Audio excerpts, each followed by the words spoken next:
Hi, welcome to my channel. My name is Abigail Ellington.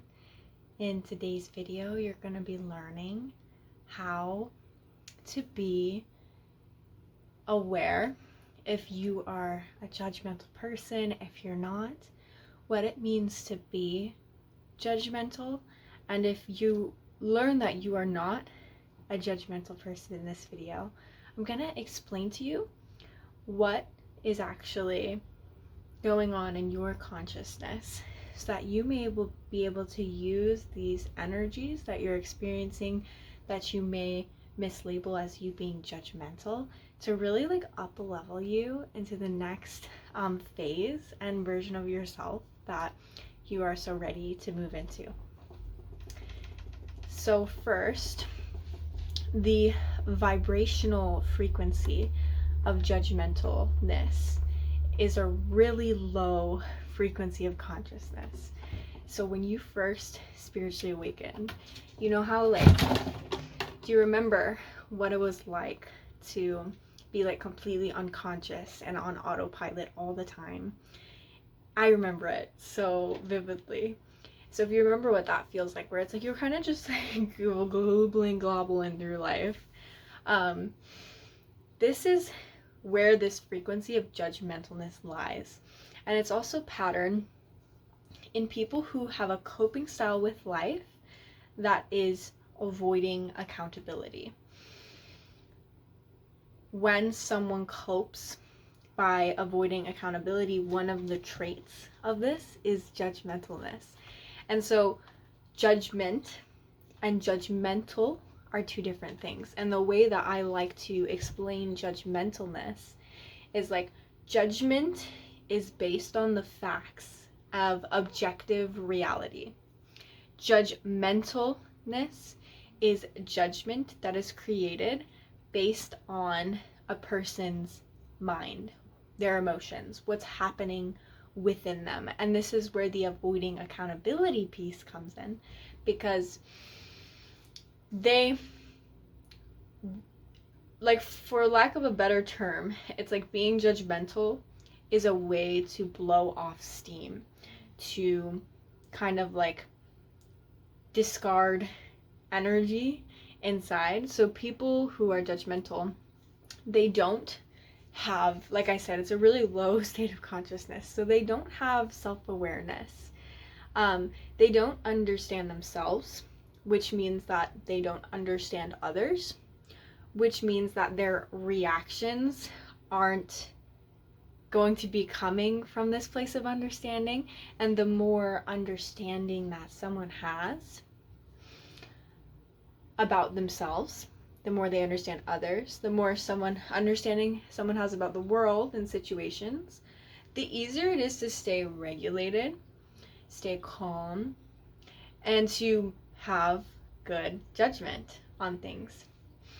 So some people choose to cope in this way where when they feel an emotion or a thought, instead of moving into this state of self-awareness and reflection, they can choose to project it outwards. And one of the mechanisms for this is judgmentalness. So when they have an emotion they don't like, a situation they don't like, and where you would go into your mental processing of understanding, acting within your values, whatever it is, they will go into, instead of regulating their emotions, they kind of filter that emotion into their mind and they become judgmental of others. But it's usually never really based in reality. They're not seeing objective reality clearly. They're reacting to how reality makes them feel in any given moment. And so it's almost this state of consciousness is very easily controlled by energies, by systems, by others, because whatever happens to them they are reactive to and being controlled by. I suppose that judgmental people also probably don't have as much of that mechanism of, is it possible that I'm doing something wrong? that I'm thinking wrong. So where this comes in is if you're afraid that you're judgmental, if you're identifying as someone who is judgmental, the point here is that you aren't, if you're even asking this question. And where this question comes from is the coping mechanism of people pleasing. So you're most likely a people pleaser. And it comes from also having, so you're most likely have like a people pleasing tendency. So this fear or this need, like, am I being judgmental?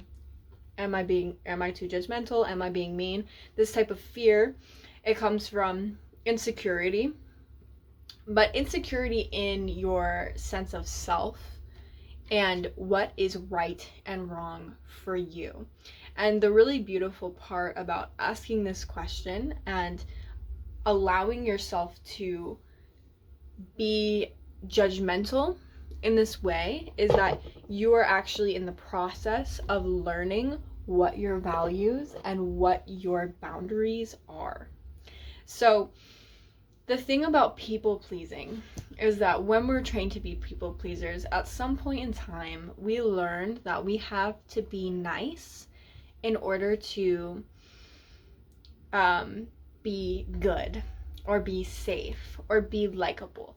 But the universe and God doesn't judge you in this way.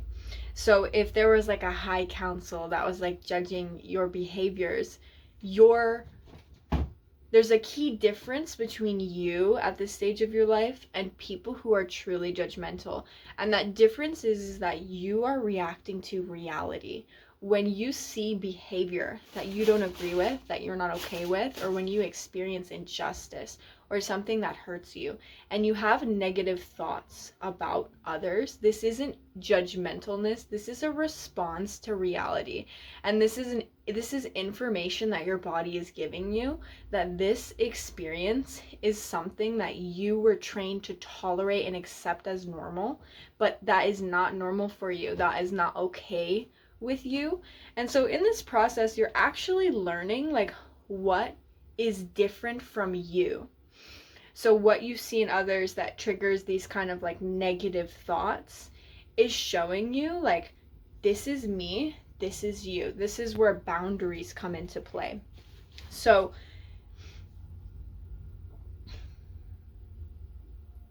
when we're coming out of like these like enmeshment dynamics or people-pleasing dynamics or abuse conditioning, like ways of relating to others, what we really need the most is to separate me from you. People who project a lot in really lower states of consciousness, when we grow up around adults like that, in childhood, we kind of don't have the line of like, what is me and what is you? And so in order to heal this people-pleasing kind of like enmeshed low sense of boundaries within you, in order to heal that, you can use this as information for what your values are, what is not okay with you. And what was I saying? Let's go back to that. Understand that there's no high council judging you in this way because you're reacting to reality. And so what this is your body has a mechanism within it where your body is kind of, the body knows how to heal itself. Even the mind psychologically knows how to heal itself. And so what it's trying to heal is your people-pleasing tendencies by creating a sense of balance and justice within your psychological space. So as a people pleaser, you have an imbalance in seeing the good in people, being nice to people, being positive to people. And then as your body is trying to access the other side of this balance, which would be thinking negatively of people, seeing the bad in people, you've been conditioned that something about that is wrong, but it's really your brain trying to create balance. And we can let go of this belief in the mind that it's wrong to think negatively about other people. It's actually self-protective to think negatively about other people, but there's a key difference in our intentions here. We don't think negatively about others to harm them or manipulate them or say it to them. I apologize. My cat he's in the litter box right now. I hope you can't hear. We don't do this to insult others, right? So people who are judgmental, they have a motive. Their motive is to avoid accountability. Their motives are to draw the attention away from themselves and their growth, and put that attention back onto others. Their motive is to avoid. Your motive is to protect. Your body's intentional motive is trying to create balance and boundaries for you. And so a really beautiful thing that you need for your next step, if you're feeling like you're being really judgmental of others, is to witness and reclaim these parts of you that are so deeply important for you to have. The parts of you that see the bad in others, that think negatively of others. Because let's say you're living with a bunch of serial killers. God is not on your shoulder make sure you don't think a bad thought about them. You know what I mean? And so this is the same thing. It's showing you you don't want to be around these people. You do. This is what you don't want in your life. And negativity it's a signal, right? It's a signal. It's not bad, right? But think about this.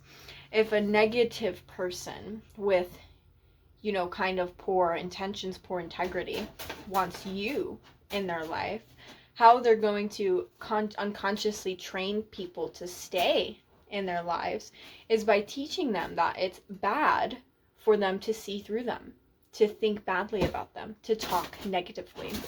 And that leads us to another thing. Some people just have a coping mechanism that says that that kind of reaches for positivity. It's they only like positivity. If someone has a really negative life, like a parent, they might want out of their relationships or out of their children that positive energy, because children are usually full of love and joy. So they might really like the positive energy and kind of reject negative energy or negative speech in you.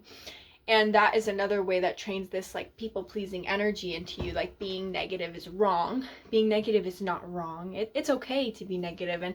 And so how we want to reclaim this by witnessing these parts of yourselves and letting yourself know with you that it's okay to be negative. It's okay to think negative things about others. It's okay to express negative things. And when we express negative things, we're connecting with our truth, the truth of what we think in the moment.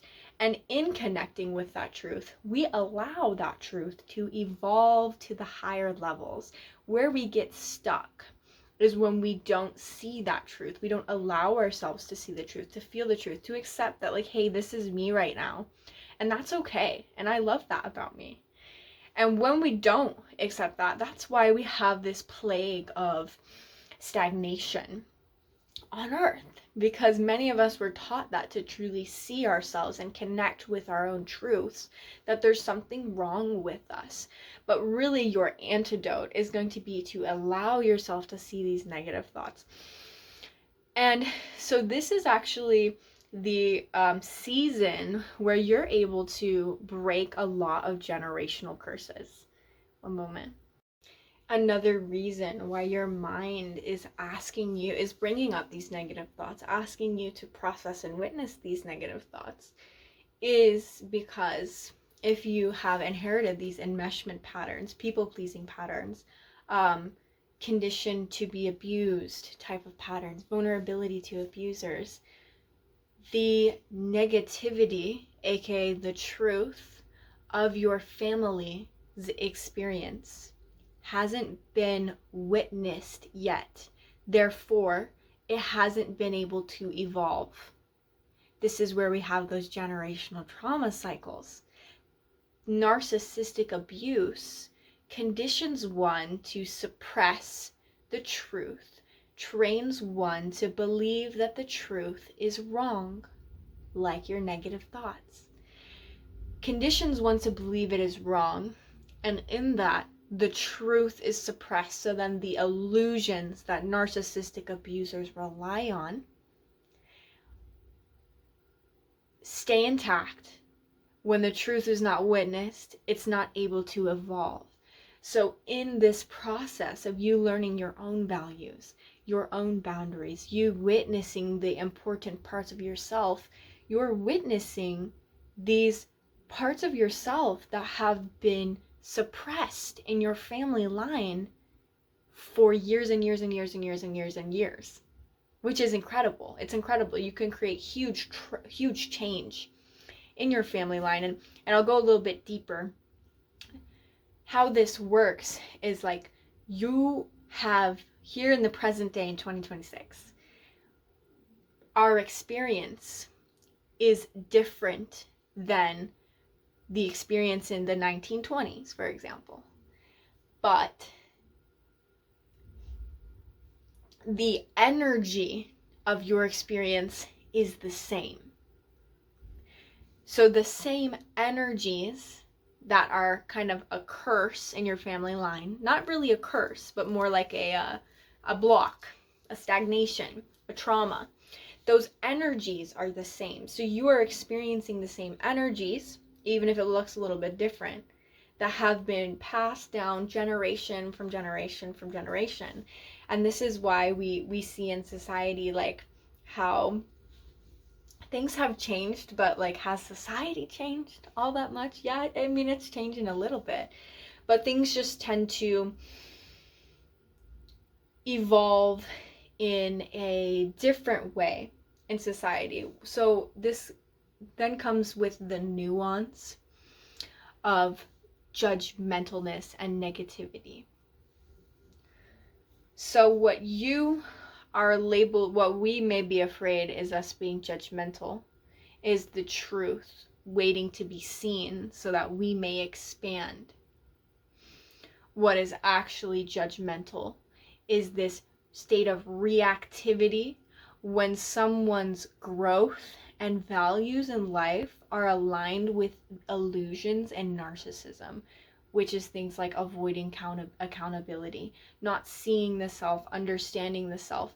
One of the main illusions that abusers integrate in childhood is a fear of the self. If you're afraid of the self, you don't understand yourself. And the more you understand yourself, the less judgmental you become. When you understand yourself, you tend to accept things about yourself. When you evolve, you have to accept what was previous on your path. And so the more you evolve and understand and grow, the less judgmental of others you become. And in order to grow and evolve, you cannot be judgmental of yourself. And so, I guess we could say that the fear of being judgmental is like a judgmental pattern. I don't know. I don't think so. Maybe. But yeah.